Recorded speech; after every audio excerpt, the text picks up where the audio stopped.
Bismillahirrahmanirrahim. Assalamualaikum warahmatullahi wabarakatuh. Waalaikumsalam warahmatullahi wabarakatuh. Alhamdulillahirrabbilalamin. Wassalatu wassalamu ala asyrafil anbiya wal mursalin wa ala alihi wa sahbihi ajma'in wa ba'du. Alhamdulillah pada hari ini kita berjumpa kembali di kajian Jumat, ya, kajian muslimah. Dan kita berharap dengan kajian-kajian yang selalu kita adakan, disinilah tempat kita mencari keberkahan, tempat kita mencari ilmu, tempat kita menjalin silaturahim, dan tentunya para malaikat ya selalu akan mendoakan kita yang benar-benar bersungguh-sungguh menuntut ilmu, ya, belajar ilmu agama. Dan alhamdulillah selesai sudah ya kita menjalani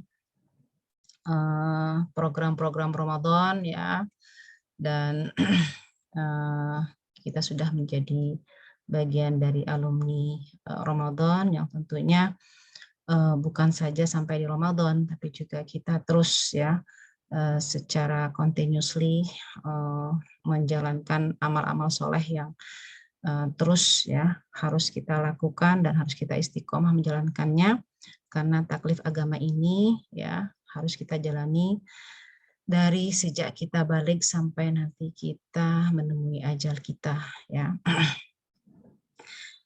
Baik teman-teman sekalian yang dirahmati Allah Subhanahu wa taala. Terus saya klik dulu. Oke.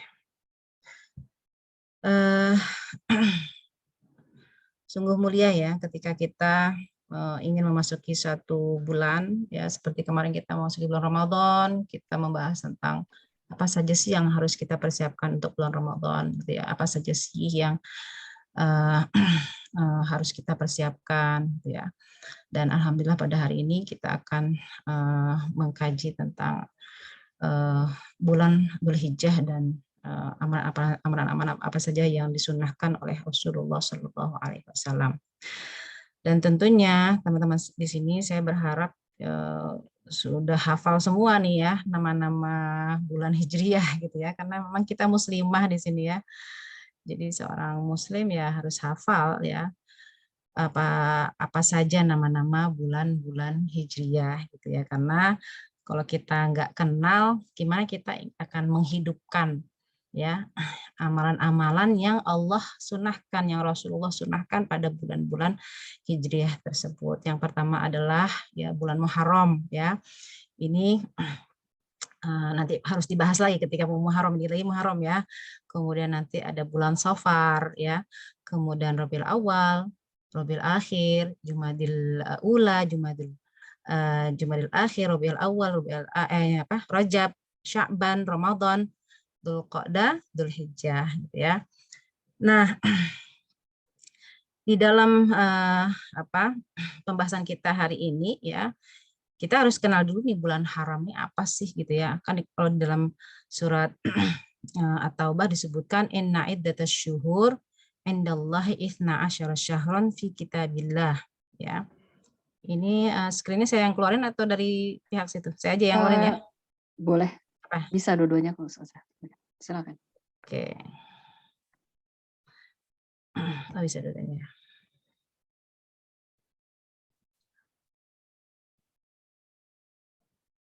Share screen dulu.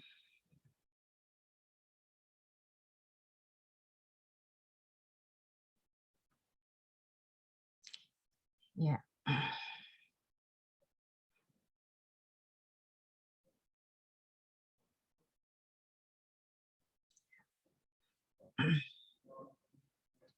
Jadi dalam surat At-Taubah sudah dijelaskan ya tentang mengenal bulan haram ya. Di sini ya inna iddatash syuhuri 'indallah 12 syahran fi kitabillah. Ya ma khalaqas samawati wal ard minha arba'atun hurum. Dzalika ad-dinul qayyim fala tadlimu fihinna anfusakum, ya.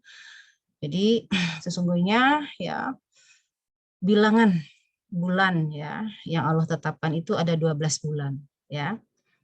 Dan dalam ketetapan Allah ya, di waktu Dia menciptakan langit dan bumi, di sana ada 4 bulan haram ya.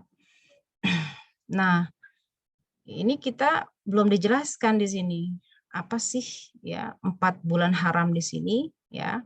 Ya dalam hadis-hadis banyak dijelaskan bahwa 4 bulan haram itu adalah bulan Muharram ya, bulan Zulqa'dah, Zulhijjah dan bulan Rajab gitu ya. Taib. Nah, di sana juga banyak berbeda pendapat tentang Arba'atun Hurum gitu. Ada yang mengatakan bahwa bulan haram itu termasuk di dalamnya bulan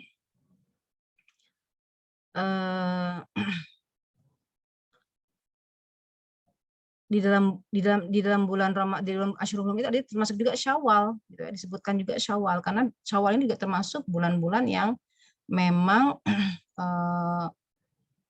di situ membutuhkan satu persiapan ya ketika kita masuk Syawal ya seperti kemarin ya Syawal, kemudian kita Zulqa'dah itu orang-orang yang mau berhaji sudah bersiap-siap gitu ya. Nah, itu banyak sekali nanti kita akan bahas pendapat para ulama tentang bulan-bulan yang diharamkan. Nah, di sini ada juga ya dalam surat At-Taubah ayat 5 ya. Kenapa ada bulan-bulan yang diharamkan? Yang dimaksud dengan bulan-bulan yang diharamkan adalah bulan-bulan di mana Allah mengharamkan peperangan ya, perselisihan gitu. Meskipun sebenarnya ya kalau dalam hal-hal personal yang sifatnya harus membela diri dari yang diharamkan, maka itu wajib gitu ya. Jangan mentang-mentang misalnya ini adalah hari haram, terus kita naudzubillah misalnya dizolimi gitu ya. Kita harus melakukan pembelaan diri gitu ya. Jadi yang dimaksud dengan bulan hari ini adalah Allah mengharamkan adanya peperangan di bulan-bulan tersebut ya. Nah, kalau tadi di slide 1 ya di sini ya di dalam tafsir Sa'di disebutkan 4 bulan haram ini adalah Muharram, Zulqa'dah, Dzulhijjah dan Rajab. Dalam Ibnu Katsir disebutkan yang dimaksud dengan 4 bulan haram ini adalah bulan Rajab, Dzulqa'dah, Dzulhijjah dan Muharram ya. Sama ya pendapatnya. Kenapa dinamakan dengan 4 bulan haram ini? Ya, 4 bulan yang diharamkan oleh Allah Subhanahu wa taala adalah karena keagungan bulan-bulan ini ya. Kemuliaan bulan-bulan ini ya, di mana nanti kita akan bahas ya, di mana letak keagungannya, di mana letak kemuliaannya gitu ya. Nah, di sini kedudukannya. Bulan agung, Allah mengkhususkan bulan-bulan. Jadi kalau seandainya gini, kok nggak disebut ya bulan Ramadan gitu ya. Nah, kalau bulan Ramadan itu ada pembahasan khusus gitu ya. Yang dimana dalam satu bulan itu ya dari 1 sampai akhir itu mempunyai keistimewaan masing-masing sampai disebutkan 10 hari terakhir yang disebut dengan ada Lailatul Qadarnya itu menjadi kemuliaan hari-hari di bulan Ramadan. Jadi ada dalam 12 bulan ada bulan-bulan yang Allah agungkan yaitu Ramadan dan ada bulan-bulan haram yaitu 4 bulan ini gitu ya. Subhanallah. Jadi apapun ya yang Allah ciptakan di atas muka bumi ini mempunyai kekhususan-kekhususan dan kedudukan tersendiri gitu ya.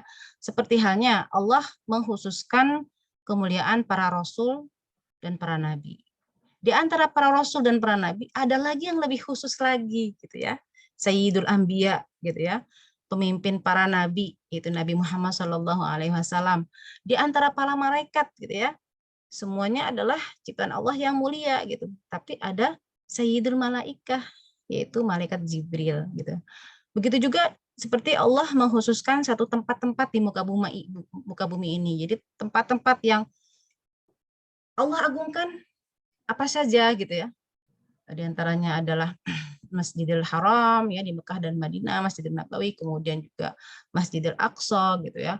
Kemudian tempat-tempat apa lagi di selain 3 ini gitu ya. Di rumah-rumah Allah, di masjid-masjid Allah, di tempat pengajian gitu ya. Bisa juga kita sebut sebagai room Zoom kita ini, kalau kita pakai tempat ngaji ya menjadi tempat-tempat khusus gitu ya, yang Allah muliakan. Gitu. Kemudian di antara hari-hari ya adalah hari Jumat ya yang Allah muliakan. Kemudian di antara malam-malam ada Lailatul Qadar gitu ya, yang dimana ketika kita melakukan satu kebaikan itu berlipat ganda pahalanya. Ketika melakukan dosa itu berlipat ganda juga ganjaran dosanya gitu ya. A'udzubillahi min dzalik ya, kalau seandainya hari-hari mulia malah dilakukan satu kemaksiatan. Nah, disinilah ya letak kedudukan bulan haram dibanding dengan bulan-bulan yang lainnya. 4 bulan yang tadi ya. Kemudian, nah hikmah dari bulan haram ini kalau kita melihat dari apa ya, 4 bulan yang tadi itu sebenarnya adalah terminal di antara 2 rukun Islam, ya, puasa dan haji, gitu ya. Kalau kita bicara tentang Muharram ya sebagai salah satu dari bulan Ashhurul Hurum ya, itu adalah ketika ada sebuah hadis yang mengatakan ya Rasulullah menjelaskan bahwa puasa sunnah di bulan Muharram ya 10 hari pertama bulan Muharram itu lebih baik setelah puasa Ramadan. Ya, jadi bicara tentang puasa gitu ya. Kemudian bicara tentang Rajab ya. Karena tadi pertama adalah Rajab, kemudian Muharram, Dzulqa'dah dan Dzulhijjah gitu ya. Nah, Dzulqa'dah adalah hari persiapan. Seperti hari ini kita lihat banyak ya jamaah-jamaah haji dari seluruh penjuru dunia ini bersiap-siap ya. Kalau Rajab adalah persiapan untuk Ramadan, yang persiapkan diri gitu ya. Dan itu nggak bisa dipisahkan dari jiwa keimanan kita gitu. Ketika sudah Rajab itu sudah berbau-bau Ramadan gitu ya. Makanya selalu kita berdoa, Allahumma barik lana fi Rajab wa Sya'ban wa balighna Ramadan gitu ya. Itu banyak dari kita itu yang ketar-ketir gitu, apakah kita sampai tidak di bulan Ramadan atau tidak gitu ya. Kemudian, nah sekarang bulan Dzulqa'dah, ya Dzulqa'dah adalah persiapan haji, memaksimalkan haji. Namun bagi yang tidak berhaji, apa yang harus kita lakukan gitu ya? Nanti kita akan bahas di sini ya. Yang jelas kalau kita lihat di sini ya, dalam sebuah hadis ya, ibadah haji ini ibadah fisik ya teman-teman. Di sini kalau memang Allah kasih kemudahan harta gitu ya, kemudahan keluasan, niatlah ya, niatin uangnya langsung disetor untuk ibadah haji mumpung kita masih muda. Kenapa? Karena haji ini ibadah fisik. Jadi teman-teman melakukan manasik haji tanpa mengucapkan apapun itu sudah sah gitu ya. Tanggal segini harus tarwiyah harus siap-siap, kemudian besoknya siap-siap lagi mau ke Arafah, besok siapnya lagi harus mabit di Musdalifah. Itu badan semua, badan kita aja, fisik kita aja gitu. Jadi membutuhkan tenaga yang sangat sangat kuat gitu ya. Makanya persiapan di bulan Dzulqa'dah ini ya jamaah haji kita seluruh dunia ini memang benar-benar harus mempersiapkan itu semua gitu ya. Artinya bukan berarti persiapan jiwa kita, persiapan mental kita bukan nggak penting, tapi memang fisiknya ini yang sangat dibutuhkan gitu ya. Karena kalau misalnya ibadah manasik haji belajarnya itu sebentar aja gitu ya. Kalau kita ikut manasik sebentar misalnya diadakan oleh sebuah travel gitu, itu hanya setengah hari gitu ya selesai. Tapi perjalanan ibadah haji yang sesungguhnya yang ketika sudah praktek itu benar-benar membutuhkan tenaga yang kuat gitu ya. Nah, ini hanya perolah aja ya tentang bulan-bulan haram gitu ya. Jadi bulan Rajab terpisah ya. Terpisah itu artinya apa urutannya gitu. Secara urutan Rajab dia terpisah gitu ya. Nah, yang berurutan ini dari Dzulqa'dah, Dzulhijjah dan Muharram gitu ya. Di sini ada penjelasannya ya tentang mengapa kok bulan Rajab ini terpisah. Nah, Rajab ini di antara Jumadil Akhir dengan Sya'ban yang merupakan dia adalah persiapan untuk Ramadan. Dzulhijjah, Dzulqa'dah dan Muharram. Nah, inilah yang istilahnya hari-hari di mana mereka yang melaksanakan ibadah haji itu mempunyai kemungkinan 3 bulan ini di sana gitu ya. Apalagi kalau jamaah haji zaman dahulu ya, itu pakai berbulan-bulan ya mereka di sana. Karena apa? Nunggu keberangkatan pulang, nunggu keberangkatan perginya aja itu pakai kloter-kloter gitu ya. Makanya diberikan waktu yang sangat panjang gitu ya, masa untuk berhaji ini. Namun inti dari haji itu pada bulan Dzulhijjah gitu ya. Nah, teman-teman di sini ya ketika kita bicara Asyhurul Hurum yang 4 tadi itu ya, dari mulai Rajab, kemudian Dzulqa'dah, Dzulhijjah, Muharram. Kalau Muharram ini terkenal banget gitu. Kita selalu mengadakan Tahun Baru Islam ini, Muharram ini juga banyak disertai dengan ada puasa Asyura, puasa yang tanggal ke-10 gitu ya. Banyak sekali di sini hadis-hadisnya. Namun bagaimana dengan Dzulqa'dah gitu ya? Dan banyak sekali kita ini enggak artinya lalai gitu ya. Kenapa kok Dzulqa'dah nggak pernah disinggung-singgung gitu ya. Padahal dia termasuk dalam Asyhurul Hurum ya, 4 bulan yang diharamkan, yang disucikan oleh Allah Subhanahu wa taala gitu ya. Ya. Nah, di sini ya sedikit saya sebelum kita bahas Dzulhijjahnya bahwa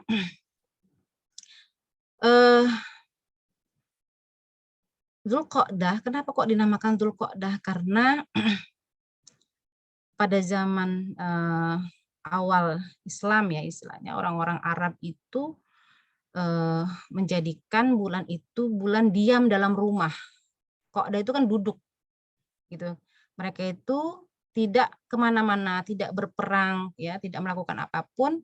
Karena apa? Untuk melakukan ibadah haji, persiapan haji, gitu ya. Makanya dikatakan Dzulqa'dah, gitu ya, yang selalu duduk, gitu. Artinya diam di dalam rumah, gitu. Karena persiapan untuk haji.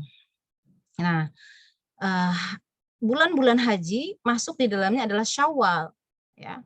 Syawal ya bagi mereka yang ingin melaksanakan haji qiron misalnya ya yang memang itu panjang ya perjalanan hajinya mereka melakukannya dari Syawal, kemudian Dzulqa'dah dan kemudian 10 pertama dari bulan Dzulhijjah gitu ya.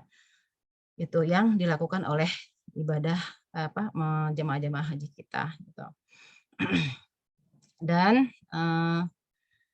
keutamaan dari bulan Dzulqa'dah sendiri ya pada hari ini ya termasuk bulan Dzulqa'dah ya teman-teman nggak usah artinya jangan sampai melupakan gitu ya. Ini yang saya heran yang dibahas adalah kenapa kok Dzulhijjah aja gitu. Padahal Dzulqa'dah juga termasuk dalam Arba'atun Hurum gitu ya. Dari sini saya ingin menyebutkan peristiwa-peristiwa bahwa Rasulullah SAW selama hidupnya melakukan umroh selalu di bulan Dzulqa'dah. Jadi umroh pada peristiwa Hudaybiyah itu bulan Dzulqa'dah. Kemudian tahun depannya Rasulullah berumroh lagi itu bulan Dzulqa'dah gitu ya. Kemudian di sini Aisyah menyebutkan lam ya'tamir Rasulullah SAW illa fi Dzulqa'dah. Rasulullah tidak pernah berumroh kecuali pada bulan Dzulqa'dah. Dan di sini juga ada kisah ya tentang Dzulqa'dah, ya, ada keutamaan lain dalam bulan Dzulqa'dah ya. Ini peristiwa Nabi Musa ya, wa wa'adna Musa 30 lailatan. Dan kami janjikan Nabi Musa 30 malam. Ya. Jadi Allah Subhanahu wa taala menjanjikan ya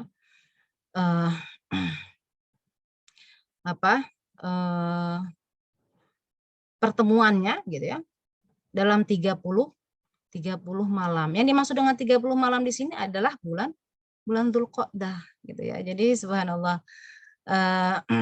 artinya gitu ya di 4 bulan tadi Asyhurul Hurum jangan sampai kita melakukan satu kemaksiatan yang dimana ketika melakukan satu dosa dosanya berlipat-lipat gitu ya. Ganjarannya berlipat-lipat. Artinya ganjaran dosanya, hukuman dosanya.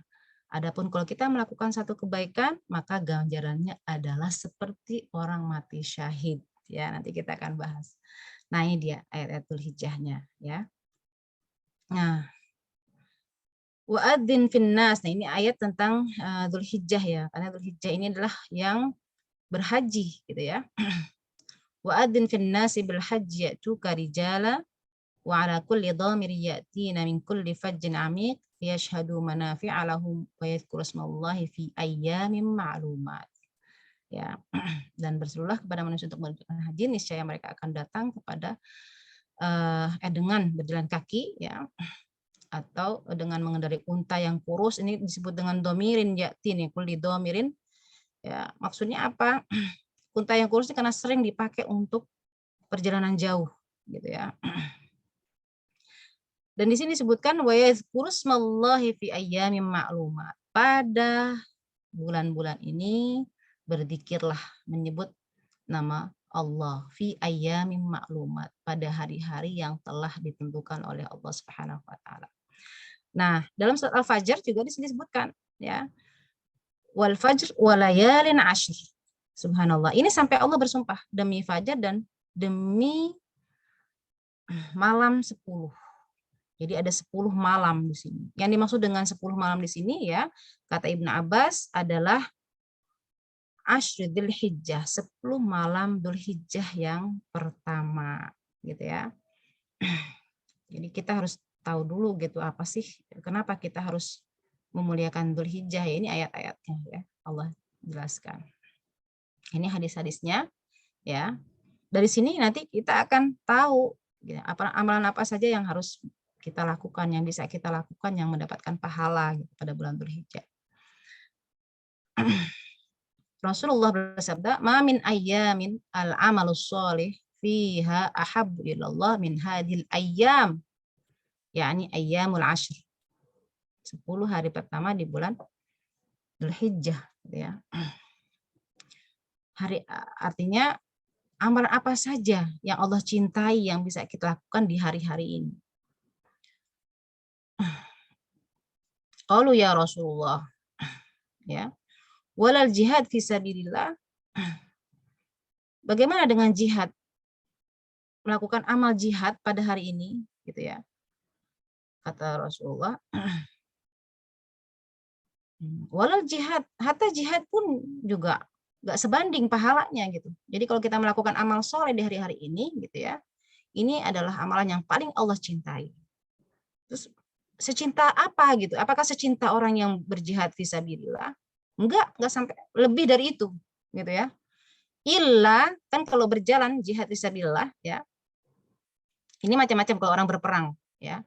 Ada yang hanya berperang semua sudah dibiayai oleh orang lain misalnya yang dermawan gitu ya. Nah,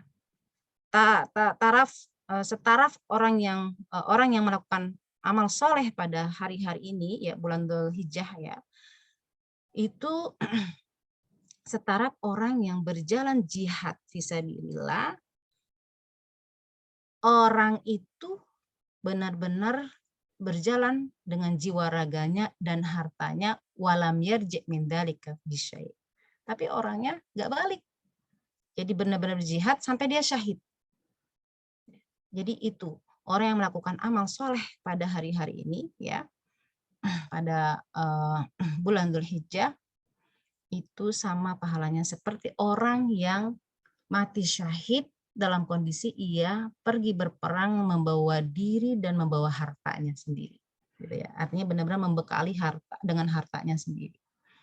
Gitu ya. Bukan hanya sekedar berjihad, tapi dia membiayai dirinya sendiri, artinya membiayai peperangan itu sendiri.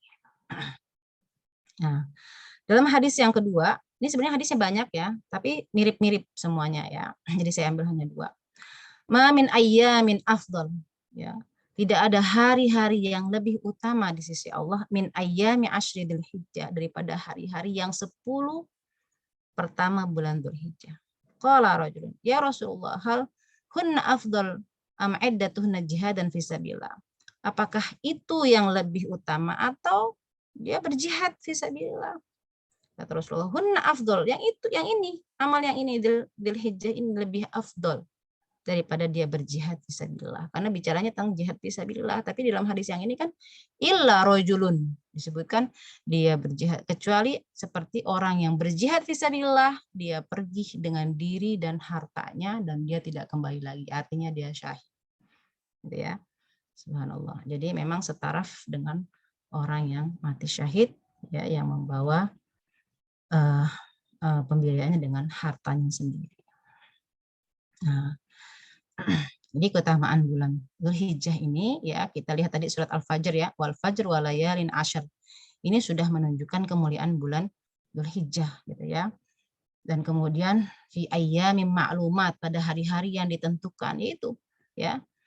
Jadi nanti karena sekarang alhamdulillah kita sudah belajar dari 1 sampai hari Arafah ya, 1 Dzulhijjah sampai hari Arafah kita berpuasa setiap hari, it's okay gitu ya. Boleh-boleh saja. Bahkan itu ya tadi pahalanya seperti orang mati syahid gitu ya. Amal ibadah apapun yang kita lakukan pada hari-hari itu akan mendapatkan pahala yang berlipat gitu ya. Artinya pahalanya itu seperti orang yang mati syahid yang membawa perbekalan jihadnya dengan harta sendiri. Ini keutamaan di bulan Dzulhijjah. Di sini ada hari Arafah, nanti kita akan bahas hari Arafah. Ada hari Tarwiyah. Hari Tarwiyah itu adalah hari dimulainya manasik haji. Di permulaan ya untuk menjelang Arafah, Tarwiyahnya udah bersiap-siap, orang sudah bersiap-siap ya, mandi sunnahnya, kemudian berniat haji, kemudian bertolak dari hotel-hotel mereka menuju Mina. Ini namanya Tarwiyah, gitu ya. Dan memang disunahkan juga kita diantaranya ya puasa di hari Tarwiyah dan hari Arafah ini. Ya kalau seandainya tidak bisa melaksanakan dari tanggal 1, ya minimal melakukan di hari Tarwiyah dan hari Arafah ya, ketika orang-orang berhaji, dan kita di sini sebagai rasa empati kita gitu ya, ikut serta kita dalam apa ya, kelelahan mereka dalam berhaji, karena kan di sana kalau berhaji itu pasti musim panas gitu ya, berpanas-panas, jadi kita seakan-akan ingin merasakan apa yang dirasakan oleh saudara-saudara kita yang sedang berhaji gitu ya.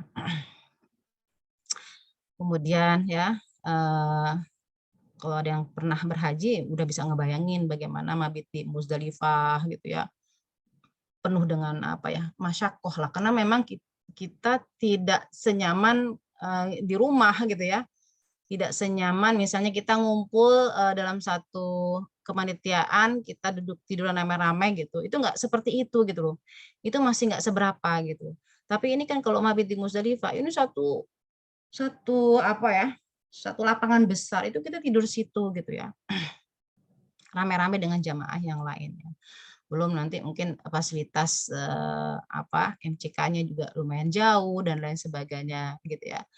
Jadi disinilah ya masyakohnya di sini yang membuat doa-doa kita diterima oleh Allah Subhanahu wa taala ketika kita berhaji.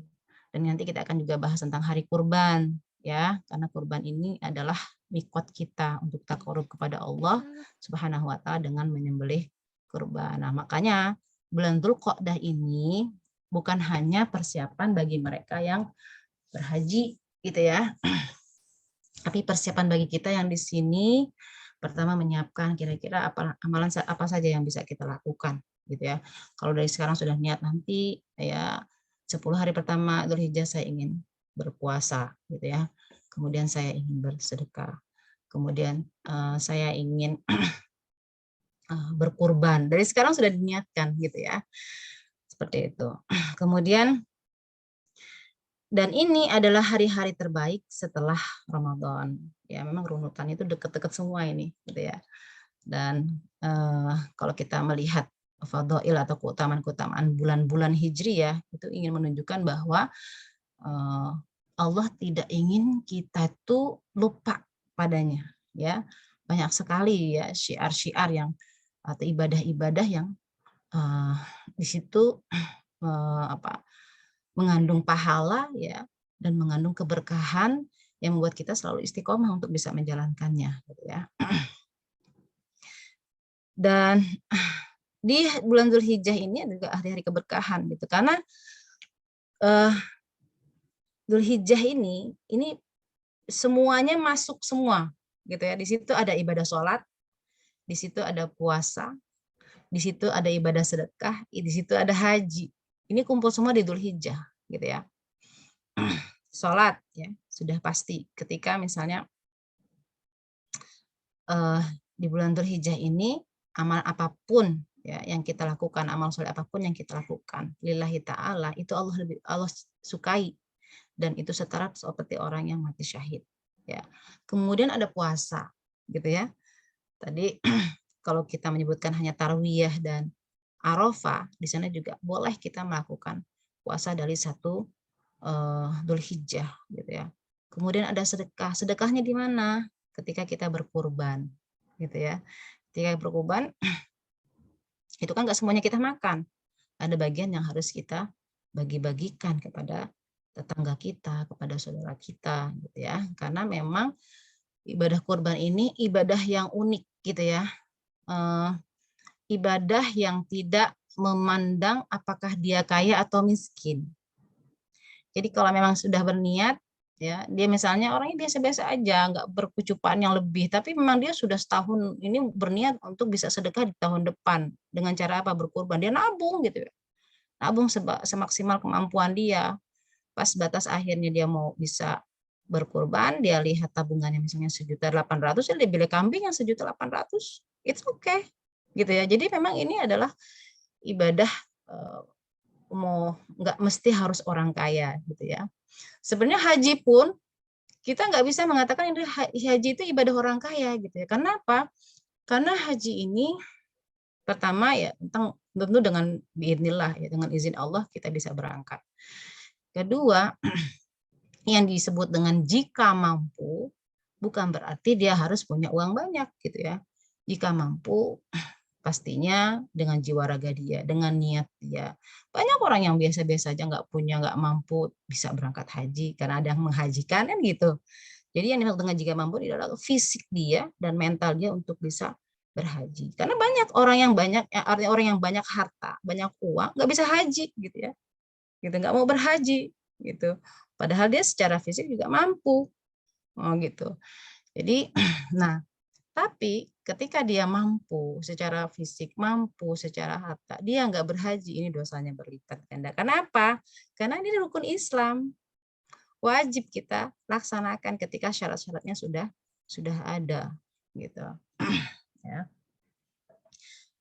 Kemudian dan di 10 pertama bulan Dzulhijjah ini adalah hari-hari utama dan hari-hari keberkahan bagi para jamaah haji yang artinya ketika Allah takdirkan, Allah mudahkan untuk bisa berhaji, maka gunakanlah hari-hari itu untuk terus takarrub kepada Allah Subhanahu wa taala, gitu ya. Nah, kemudian amalan apa saja nih di bulan Dzulhijjah? Yang pertama adalah zikir. Tadi ayatnya sudah jelas ya. Wadhkurusmallahi fi ayyamin ma'lumat, gitu ya. Zaman sekarang tuh semua udah canggih ya. Artinya kalau kita mau bertasbih ya, subhanallah walhamdulillah wala ilaha illallah, itu sudah ada tasbih digital gitu ya. Jadi enak sekali kemana-mana bisa pegang tasbih. Kita sini lihat ayatnya, hadisnya. Kalau Rasulullah SAW, ma min ayyamin a'dhamu indallah. Tidak ada hari yang lebih mulia di sisi Allah. Wala ahabbu ilaihil amal fihinna min hadhil ayyam. Dan tidak ada amal ya yang lebih Allah cintai daripada di hari-hari 10 hari ini. Fa'aksiru fihinna minat. Banyak-banyaklah melakukan takbir, tahlil dan tahmid. Ya Allahu Akbar, la ilaha illallah, ya subhanallah gitu ya. Artinya zikir, berdoa, baca Al-Qur'an di bulan-bulan ini, di hari-hari ini ya menjadi sangat mulia. Kemudian yang kedua adalah ini ya, perbanyak sholat sunnah. Kalau kita bicara tentang sholat wajib ya memang nggak perlu bicarakan lagi ya. Seorang muslim ya harus sudah bisa menjalankan sholat wajib itu sesuai waktunya gitu ya, kehusyuannya ya, toharohnya dan lain sebagainya. Namun ketika kita bicara tentang amalan-amalan sunnah di bulan Dzulhijjah, tentunya sholatnya sholat nawafil ya, sholat sunnah ya, karena sholat sunnah ini bisa menutupi kekurangan-kekurangan kita ketika mungkin ada yang belum sempurna dalam sholat fardu kita gitu. Jadi sangat dianjurkan ya kita untuk memperbanyak dari sholat-sholat sunnah ya. Di sini dalam sebuah hadis ya, kata Rasulullah, alaika bikasratis sujud. ya, banyak-banyaklah bersujud kepada Allah Subhanahu wa taala.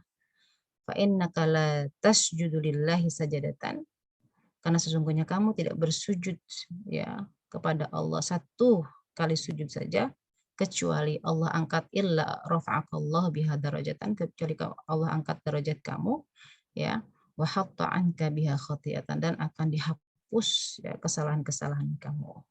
Ya, subhanallah. Yang ketiga ini amalan yang tadi saya katakan ya, di bulan Dzulhijjah. Ini menjadi amalan penting. Kenapa? Karena kalau kita menyembelih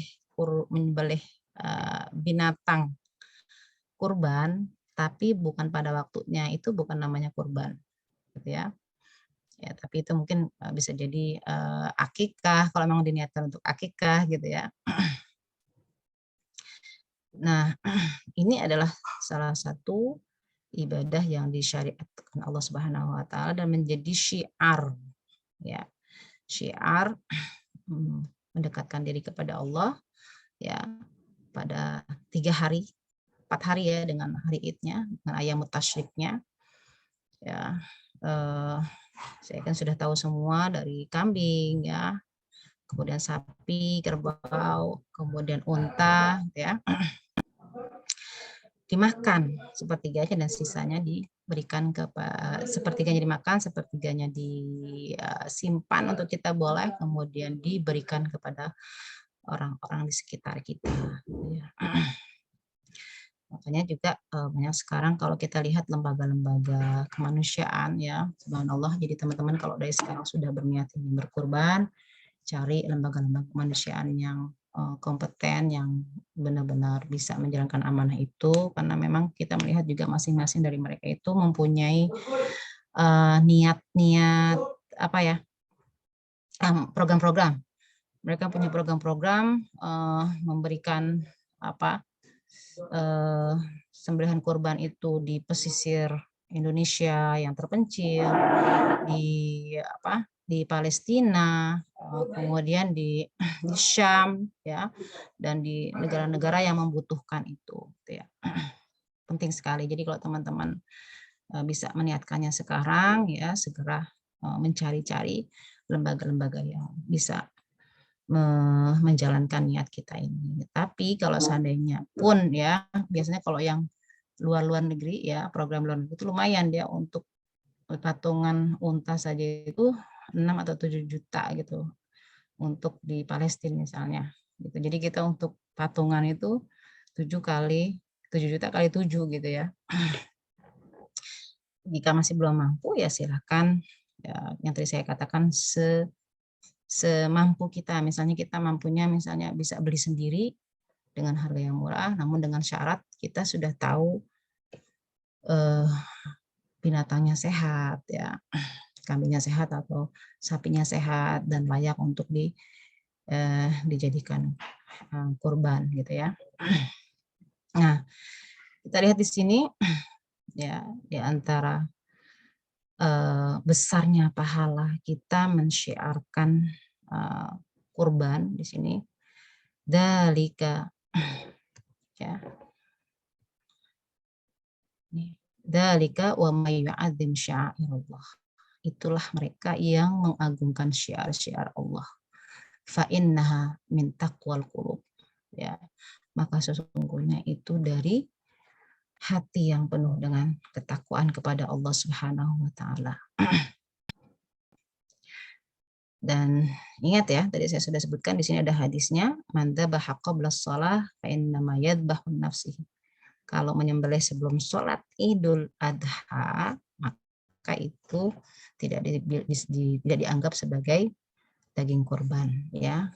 Dia menyembelih untuk dimakan biasa saja gitu ya. Wa man dzabaha ba'da shalah, barang siapa yang menyembelihnya setelah sholat Idul Adha, faqad tamma nusukahu ya, dan dia sudah menyelesaikan semuanya, wa ashaba sunnatul muslimin, kemudian dia telah menjalankan sunnahnya ya, sunnah dari kurban ini sendiri, maka dia akan mendapatkan pahala berkurban ya. Dan berkurban ini adalah taqarrub ila Allah min a'dhamil ibadat. Jadi ibadah yang paling agung di bulan Dzulhijjah bagi kita di sini ya. Dan bagi mereka yang jemaah haji pun boleh, silakan. Misalnya dia ketika mau berangkat haji udah memesan ini uang untuk nanti berkurban ya, boleh gitu ya. Jadi ibadah kurban ini tidak harus dia kaya, miskin, siapapun yang memang mau melakukannya silahkan. Mau haji, nggak haji silahkan. Gitu ya. Karena kalau berpuasa itu disunahkan untuk kita.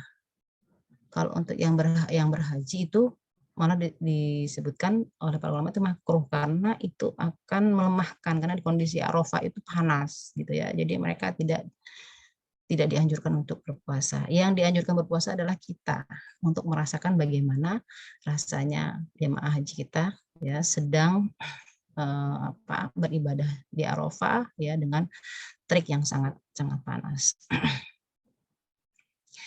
Ingat ya, berarti kurban ini adalah a'dhamil ibadah. Ibadah yang paling agung ya. Ketaatan yang paling mulia ya. Sampai-sampai di sini Allah ya mensederetkan setaraf dengan sholat. Ya, kalau kita bicara tentang sholat, dia menjadi rukun kedua setelah syahadat. Kenapa? Karena ini adalah paling intinya bukti keimanan kita yang bisa membedakan antara iman dan kafir itu adalah sholat. Ya, yang membedakan kita dengan orang non muslim itu adalah sholat, gitu ya. Makanya sholat ini adalah awwalu ma yuhasabu bihil 'abdu yaumil qiyamah. Pertama kali yang dihisab pada hari kiamat itu adalah sholat. Ya, saking pentingnya dalam akidah kita, dalam agama kita. Nah, di sini ya dalam surat Al-Kautsar ya, Allah mensederetkan pahala orang yang berkurban ya dengan sholat. Fasholli, perintahnya. Maka sholatlah. Fasholli lirabbika, maka sholatlah kamu ya untuk Tuhan kamu ya, kepada Tuhan kamu, kepada Allah. Wanhar, dan sembelihlah di sini dan berkurbanlah gitu. Jadi ini satu ayat. Fasholli lirabbika wanhar ya. Jadi teman-teman ya jangan ragu ya dengan ibadah yang paling mulia ini ya.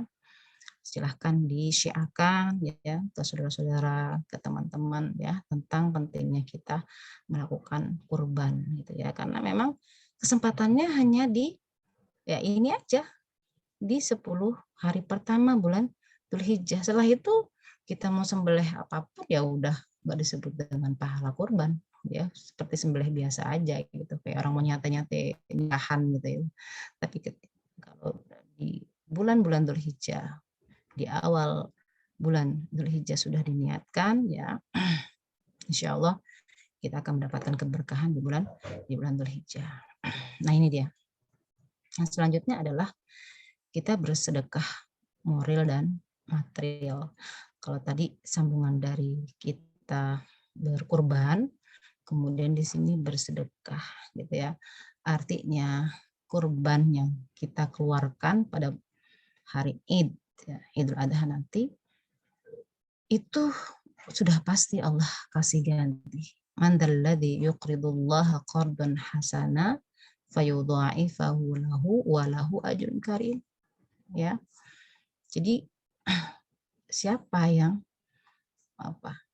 memberikan jaminan atau memberikan persembahan yang baik, maka Allah akan lipat gandakan ya. Lipat gandakan sedekah yang kita keluarkan. Subhanallah. Jadi yang dimaksud dengan sedekah moral dan materi ini adalah baik itu secara kalau moral itu lebih kepada bisa berupa ide, bisa berupa tenaga, bisa berupa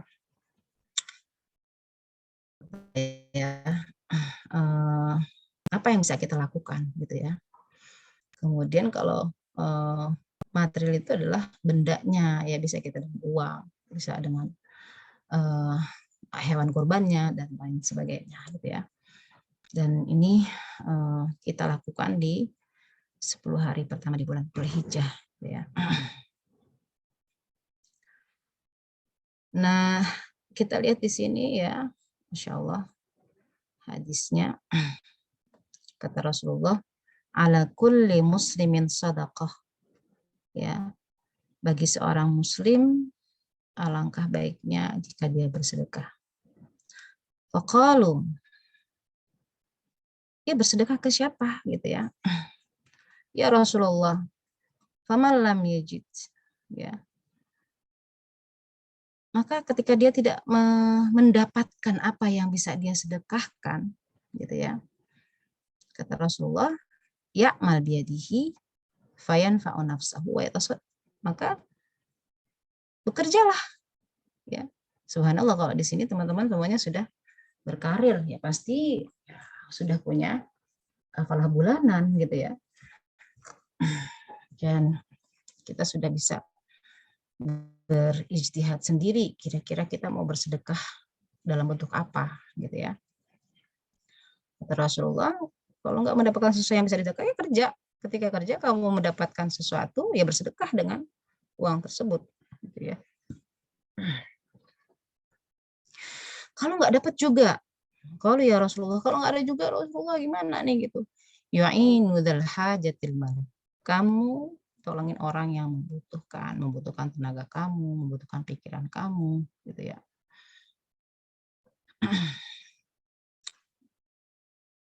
Terus para sahabat bertanya lagi, fa'ilam ya, kalau nggak dapat lagi, falyamal bil ma'ruf, ya, bekerjalah dengan baik, artinya amar ma'ruf nahi mungkar maksudnya gitu. Karena amar ma'ruf nahi mungkar itu juga bagian dari sedekah gitu. Ya. Jadi ketika kita bicara amalan-amalan di bulan Dzulhijjah ini, nyambung dari kurban ini ya adalah bersedekah, karena berkurban adalah bagian dari syiar, ya, syiar Allah ya, untuk kita jalankan, sekaligus di dalamnya ada sedekah, dan sedekahnya di situ macam-macam gitu ya. Semua sedekah itu ada dalam kurban ya. Ketika kita memberikan hewan kurbannya, berarti kita memberikan modalnya. Kemudian kita mungkin bisa membantu secara operasional gitu ya. Acara pada hari penyembelihan itu juga bagian dari kita bersedekah moral. Kemudian berpuasa. Saya sudah banyak menyebut tentang puasa ya. Jadi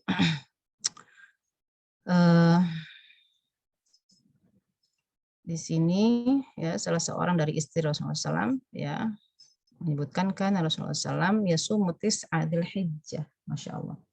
Jadi Rasulullah itu berpuasa 9 hari pertama di bulan Dzulhijjah. Ini hadis riwayat Abu Daud. Jadi teman-teman gak usah ragu ya.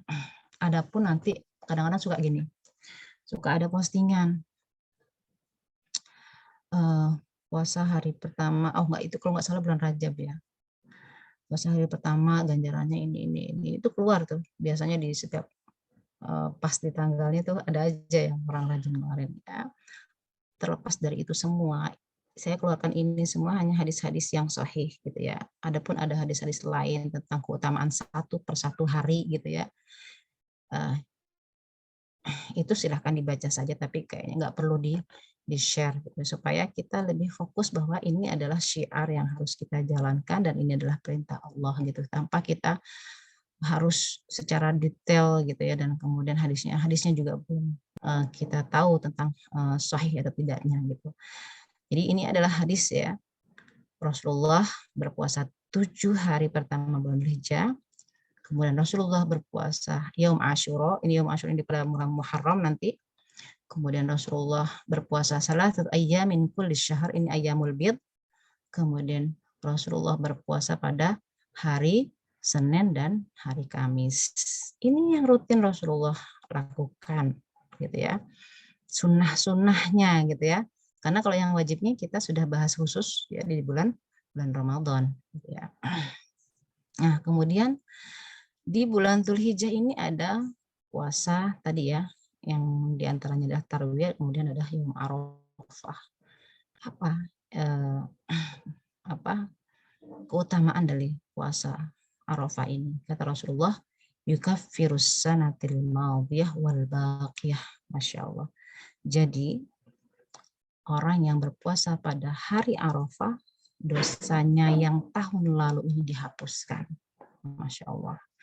Jadi, aduh, jangan sampai kita melewatkan ini. Ada kesempatan, tidak berhalangan, sehat, ya, silahkan berpuasa, gitu ya. Karena kita khawatir nggak mendapatkan ini lagi. Kita nggak tahu umur kita sampai kapan, gitu ya. Bisa jadi, ya, tahun depan kita nggak merasakan ini lagi. Kemudian,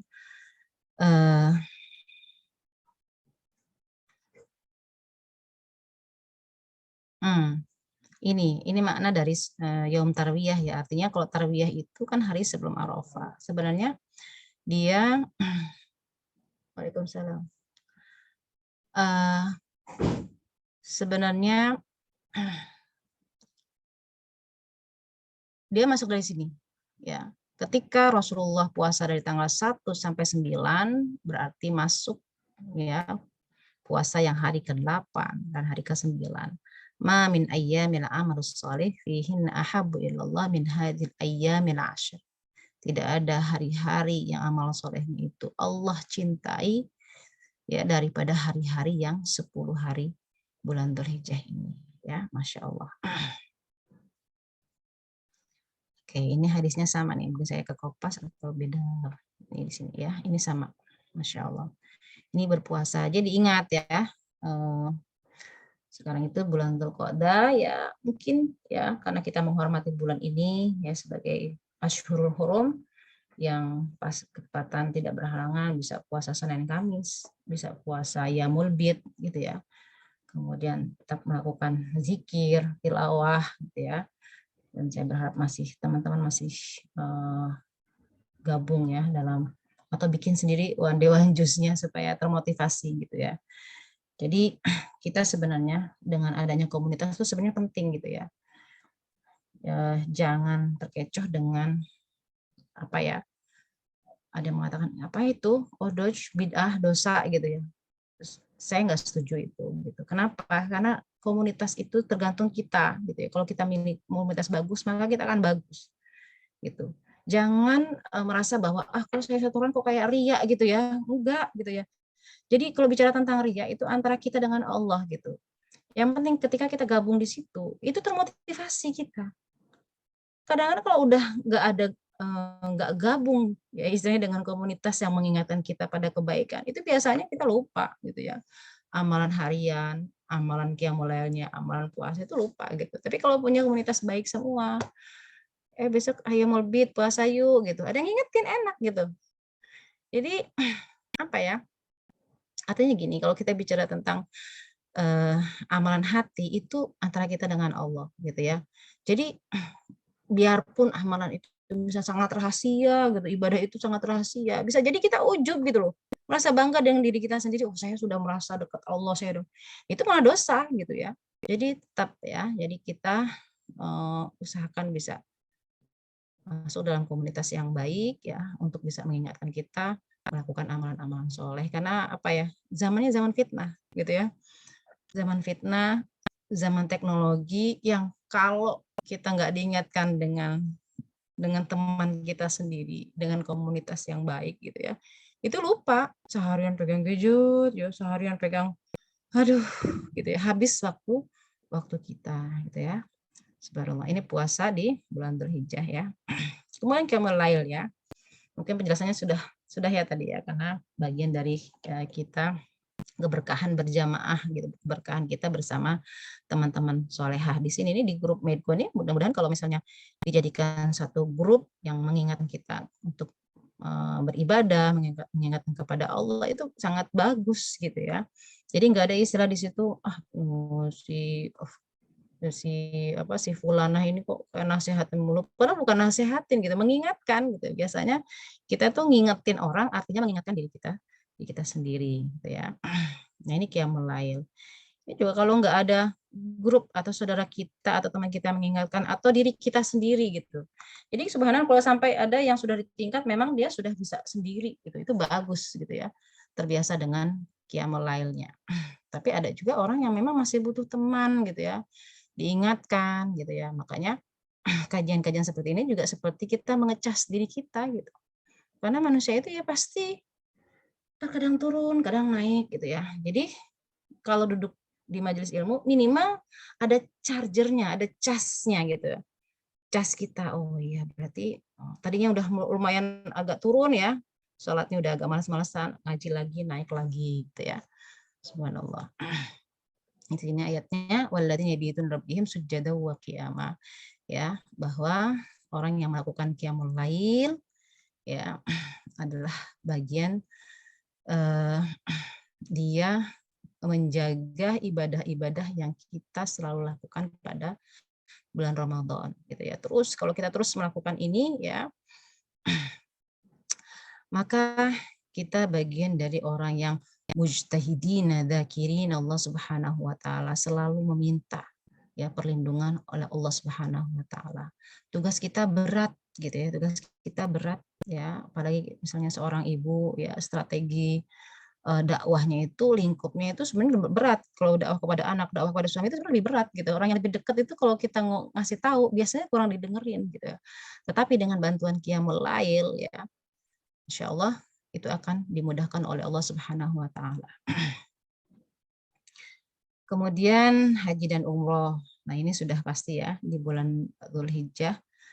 Ini adalah ibadah intinya di bulan Dzulhijjah. Kalau tadi misalnya bulan Dzulqa'dah itu adalah bulan persiapan, tapi bulan Dzulhijjah ini adalah bulan intinya. Walillahi 'alan nasi hajjul baiti man istata'a ilaihi sabila wa man kafara fa innallaha ghaniyyun 'anil 'alamin. Ya.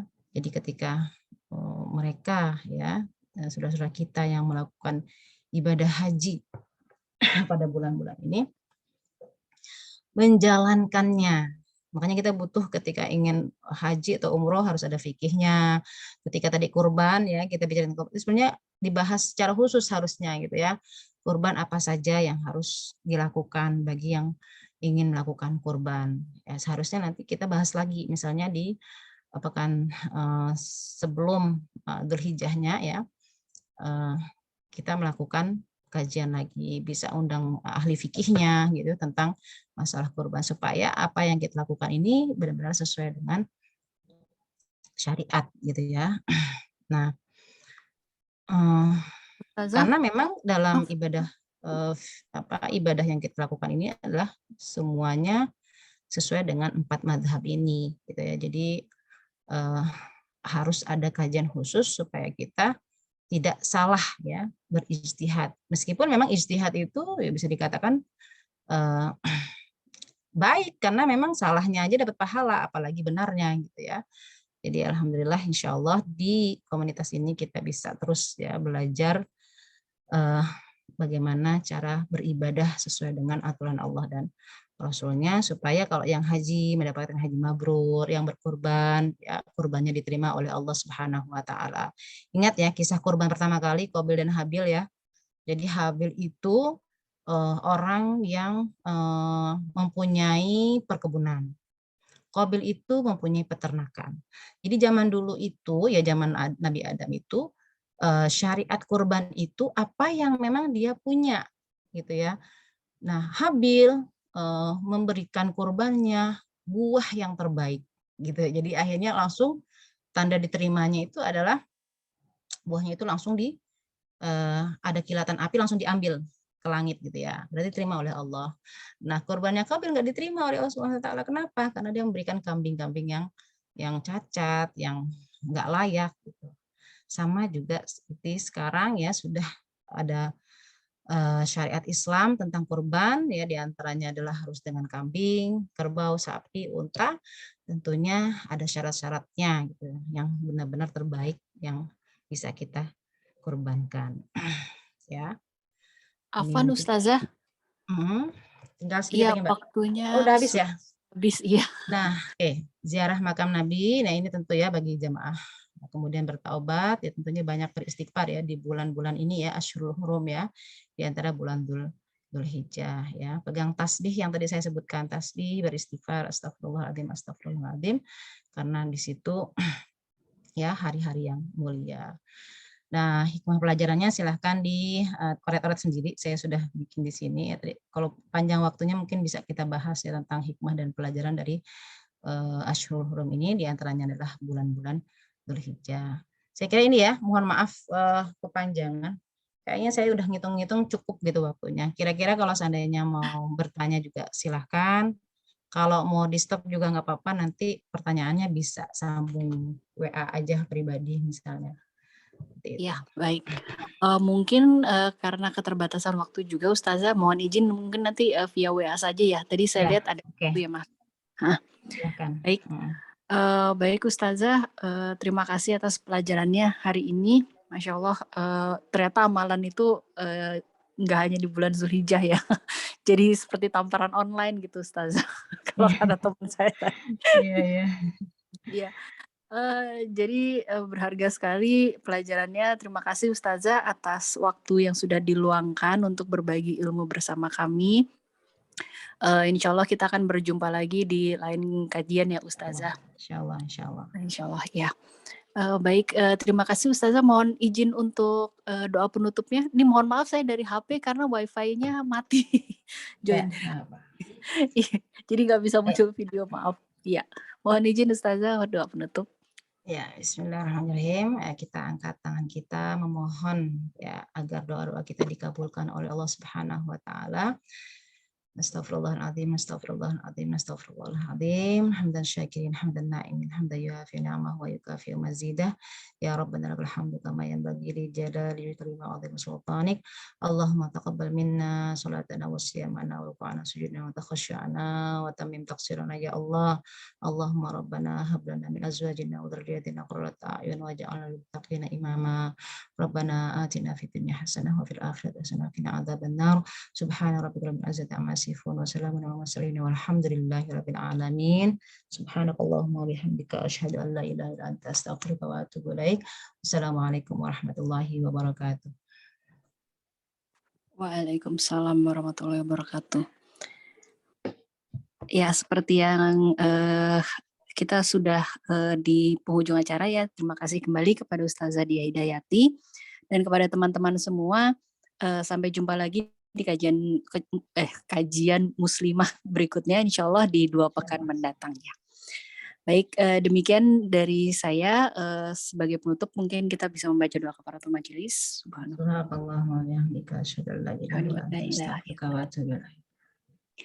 Terima kasih atas waktunya. Insya Allah kita berjumpa kembali. Amin. Insya Allah. Izin keluar. Yes. Waalaikumsalam warahmatullahi wabarakatuh. Saya juga izin untuk end meeting ya teman-teman. Terima kasih. Assalamualaikum warahmatullahi wabarakatuh.